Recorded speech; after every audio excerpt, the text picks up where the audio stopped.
대법원 2022년 2월 11일 선고 2020도 68 판결 사건명 근로기준법 위반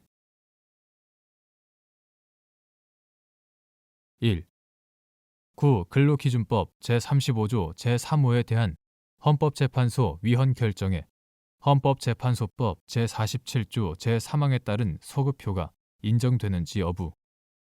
소급.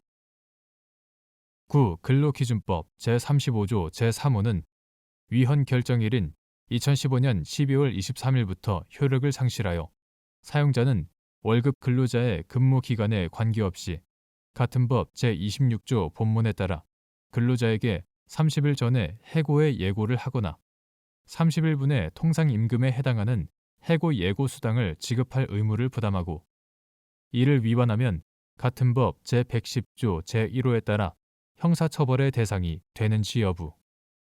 적극.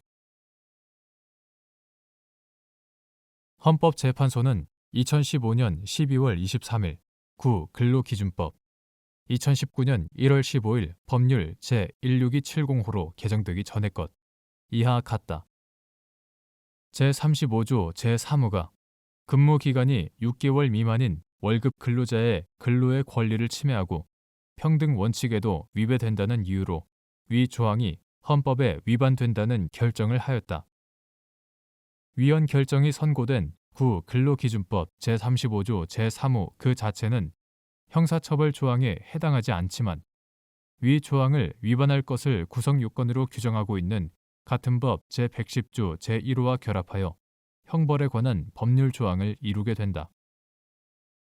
그러나 위 조항은 같은 법 제26조 본문 및 제110조 제1호에 규정된 근로기준법 위반죄의 구성요건 해당성 배제 사유를 규정한 것이기 때문에 위 조항에 대한 위헌 결정의 소급표를 인정할 경우 오히려 그 조항이 적용되어 형사처벌을 받지 않았던 사람들에게 형사상 불이익이 미치게 되므로 이와 같은 경우까지 헌법재판소법 제47조 제3항의 적용 범위에 포함시키는 것은 법적 안정성과 이미 불처벌 대상이었던 사용자의 신뢰 보호의 이익까지 크게 해치게 되어 그 규정 취지에 반한다. 따라서 구 근로기준법 제35조 제3호에 대한 위헌 결정에는 헌법재판소법 제47조 제3항에 따른 소급표가 인정되지 아니하고 위 조항은 같은 법 제47조 제2항에 따라 위헌 결정이 있는 날부터 효력을 상실한다고 보아야 한다. 위 법리에 따르면 구 근로기준법 제35조 제3호는 위헌 결정일인 2015년 12월 23일부터 효력을 상실하여 사용자는 월급 근로자의 근무 기간에 관계없이 구 근로기준법 제26조 본문에 따라 근로자에게 30일 전에 해고의 예고를 하거나 30일분의 통상임금에 해당하는 해고 예고 수당을 지급할 의무를 부담하고 위 규정을 위반한 자는 같은 법 제110조 제1호에 따라 형사처벌의 대상이 된다. 2. 2019년 1월 15일 법률 제16270호로 개정된 근로기준법 제26조 제1호의 적용 범위가 위 조항의 시행일인 2019년 1월 15일 이후 근로계약을 체결한 근로자로 한정되는지 여부. 적극. 근로기준법이 2019년 1월 15일 법률 제16270호로 개정되어 이하 개정 근로기준법이라 한다.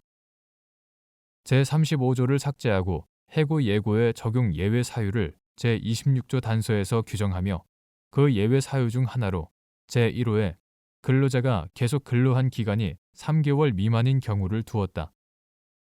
개정 근로기준법 부칙은 위 규정의 시행 및 적용 범위에 관하여 개정 근로기준법 제26조 및 제35조는 공포한 날부터 시행하되 제1조 개정 근로기준법 제26조 제1호는 위 조항의 시행일 이후 근로계약을 체결한 근로자부터 적용한다고 규정하였다. 제2조 위 개정은 헌법재판소의 구 근로기준법 2019년 1월 15일 법률 제16270호로 개정되기 전의 것 이하 같다. 제35조 제3호에 대한 위헌 결정의 취지를 반영하면서 근로기준법 제35조에서 규정하고 있었던 해고 예고에 대한 적용 예외 사유들을 계속 근로한 기간이 3개월 미만인 경우로 일원화 하여 체계적으로 정비한 것이다. 따라서 개정 근로기준법 제26조 제1호의 적용 범위는 위 개정 조항의 시행일인 2019년 1월 15일 이후 근로계약을 체결한 근로자로 한정된다.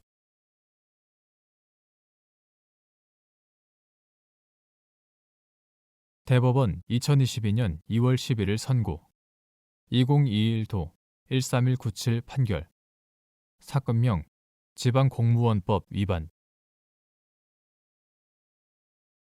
1. 지방공무원의 승진 임용에 관하여 임용권자에게 부여된 인사재량의 범위 지방공무원법 제42조의 구성요건인 임용에 관하여 부당한 영향을 미치는 행위에 해당하는지를 판단할 때 고려하여야 할 사항 지방공무원의 승진 임용에 관해서는 임용권자에게 일반 국민에 대한 행정처분이나 공무원에 대한 징계처분에서와는 비교할 수 없을 정도의 광범위한 재량이 부여되어 있다. 따라서 승진 임용자의 자격을 정한 관련 법령 규정에 위배되지 아니하고 사회통념상 합리성을 갖춘 사유에 따른 것이라는 이릉의 주장, 증명이 있다면 쉽사리 위법하다고 판단하여서는 아니 된다. 특히 임용권자의 인사와 관련한 행위에 대하여 형사처벌을 하는 경우에는 임용권자의 광범위한 인사재량권을 고려하여 해당 규정으로 인하여 임용권자의 인사재량을 부당히 박탈하는 결과가 초래되지 않도록 처벌 규정을 엄격하게 해석, 적용하여야 할 것이다. 따라서 누구든지 시험 또는 임용에 관하여 고의로 방해하거나 부당한 영향을 미치는 행위를 하여서는 아니 된다 라고 규정하는 지방공무원법 제42조에 임용에 관하여 부당한 영향을 미치는 행위에 해당하는지를 판단함에 있어서도 임용권자가 합리적인 재량의 범위 내에서 인사에 관한 행위를 하였다면 쉽사리 구성요건 해당성을 인정하여서는 아니 된다. 2. 지방공무원법상 공무원의 결원 발생 시 발생한 결원수 전체에 대하여 오로지 승진 임용의 방법으로 보충하거나 그 대상자에 대하여 승진 임용 절차를 동시에 진행하여야 하는지 여부. 소극. 승진 임용과 관련하여 인사위원회에 사전 심의를 거치는 것은 임용권자가 승진 임용 방식으로 인사권을 행사하고자 하는 것을 전제로 하는지 여부. 적극. 임용권자는 결원 보충의 방법과 승진 임용의 범위에 관한 사항을 선택하여 결정할 수 있는 재량이 있는지 여부. 적극. 지방공무원법은 공무원의 결원 발생 시 발생한 결원수 전체에 대하여 오로지 승진 임용의 방법으로 보충하도록 하거나 그 대상자에 대하여 승진 임용 절차를 동시에 진행하도록 규정하지 않고 제26조에서 임용권자는 공무원의 결원을 신규 임용, 승진 임용, 강임, 전직 또는 전부의 방법으로 보충한다 라고 규정하여 임용권자에게 다양한 방식으로 결원을 보충할 수 있도록 하고 있다. 그리고 지방공무원법 및 지방공무원 임용령에서는 인사의 공정성을 높이기 위한 취지에서 임용권자가 승진 임용을 할 때에는 임용하려는 결원수에 대하여 인사위원회의 사전 심의를 거치도록 하고 있다.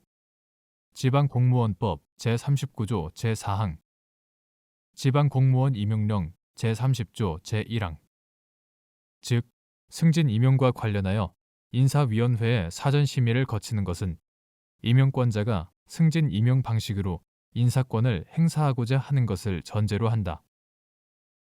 이와 달리 만약 발생한 결원수 전체에 대하여 동시에 승진 임용의 절차를 거쳐야 한다고 해석하면 해당 기관의 연간 퇴직률, 인사 적체의 상황, 승진 후보자의 범위, 업무 연속성 보장의 필요성이나 재직 가능 기간 등과 무관하게 연공 서열에 따라서만 승진 임용이 이루어지게 됨에 따라 임용권자의 승진 임용에 관한 재량권이 박탈되는 결과가 초래될 수 있으므로 임용권자는 결원 보충의 방법과 승진 임용의 범위에 관한 사항을 선택하여 결정할 수 있는 재량이 있다고 보아야 할 것이다.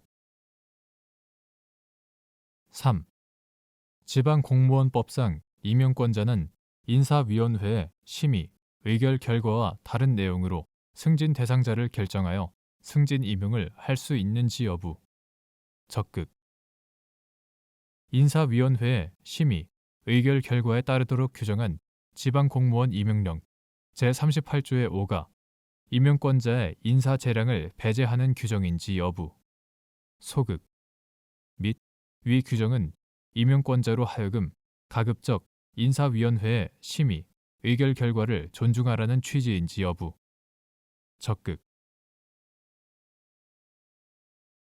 징계에 관해서는 인사위원회의 징계 의결 결과에 따라 징계 처분을 하여야 한다고 분명하게 규정하고 있는 반면 지방공무원법 제69조 제1항 승진 임용에 관해서는 인사위원회의 사전 심의를 거치도록 규정하였을 뿐 그 심의, 의결 결과에 따라야 한다고 규정하고 있지 않으므로 임용권자는 인사위원회의 심의, 의결 결과와는 다른 내용으로 승진 대상자를 결정하여 승진 임용을 할 수 있다.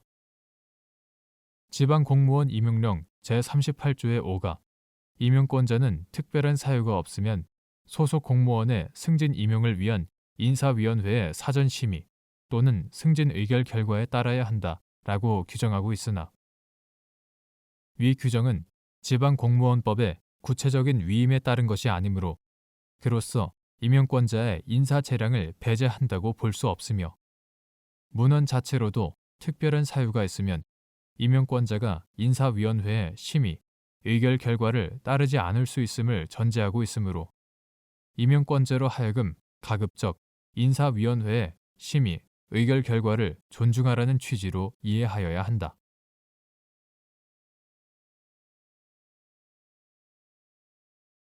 대법원 2022년 2월 11일자 2021모 317호 결정 사건명 사건 기록 열람 등사 거부 처분 취소 등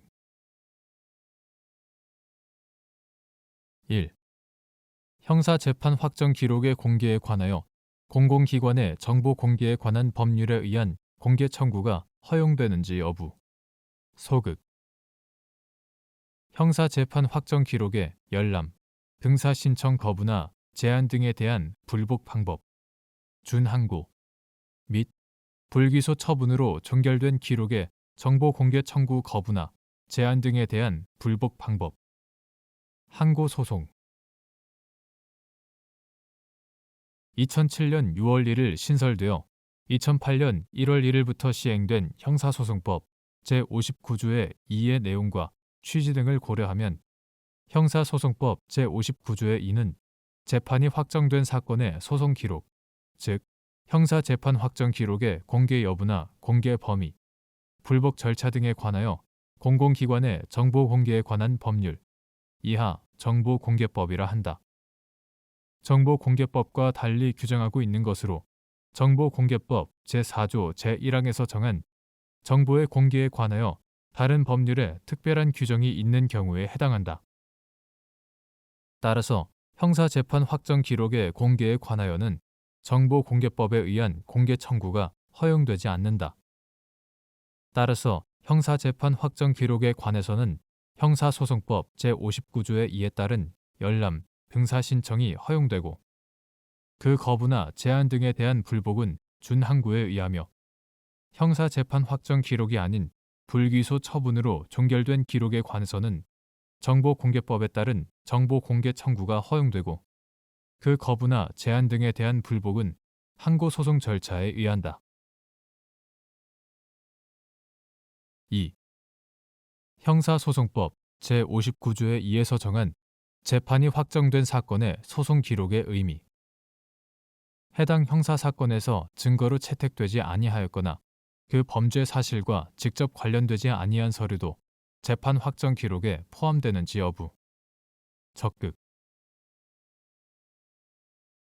형사소송법 제59조의 2에 재판이 확정된 사건의 소송 기록이란 특정 형사사건에 관하여 법원이 작성하거나 검사, 피고인 등 소송 관계인이 작성하여 법원에 제출한 서류들로서 재판 확정 후 담당 기관이 소정의 방식에 따라 보관하고 있는 서면의 총체라 할 수 있고, 위와 같은 방식과 절차에 따라 보관되고 있는 이상 해당 형사사건에서 증거로 채택되지 아니하였거나 그 범죄 사실과 직접 관련되지 아니한 서류라고 하여 재판 확정 기록에 포함되지 않는다고 볼 것은 아니다.